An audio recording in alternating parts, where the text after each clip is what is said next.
असलामुअलैकुम। अज की वीडियो जी साड़ी है ना, वो वीडियो है जनाब वाली कि तुसी बकरियों का कारोबार करते हो, कितनियां बकरियों तो कारोबार करना चाहिए। तुसी भाईजान सिर्फ 5 बकरियों तो कारोबार शुरू करो। तकरीबन 1 महीने की गब्बन बकरी तुसी लैनी है।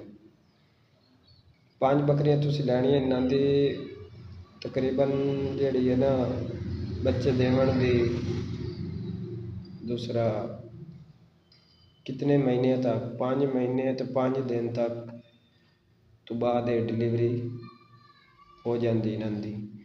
और उस दे विच ये फायदा हो सी कि कुछ बकरियां तुहानूं 3 बच्चे देसन, कुछ बकरियां तुहानूं 2 बच्चे देसन।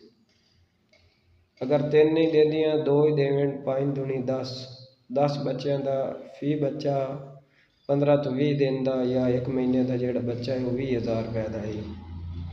कोई दोस्त आते कि 1 दिन का बच्चा 20,000 का है, लेकिन 1 महीने का बच्चा तुम 20,000 तो 25,000 भी सेल कर सकते हो। यानी कि तुहाडे 4 तो 5 महीने के दरम्यान 2 तो 2.5 लाख ये तुहानूं प्रॉफिट है।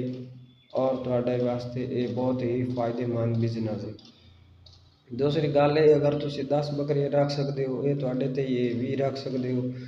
यानी कि अगर तुम वड्डियां बकरियां ले सो तो ज़्यादा प्रॉफिट है। जितनी फैक्ट्री ज़्यादा उतनी प्रोडक्ट ज़्यादा। उस तो बाद 5 बकरियां का अगर तुम दुध 2 किलो फी बकरी का लाओ तो तकरीबन तुहाडा 10 किलो डेली का दुध है। 200 रुपये भी सेल हो शहर के अंदर तो तकरीबन 2,000 रुपया वो तुहानूं प्रॉफिट है। तो बहुत ही गोट फार्मिंग बहुत ही अच्छा बिजनेस है, लेकिन इसकी देखभाल सब तो ज़्यादा ज़रूरी है।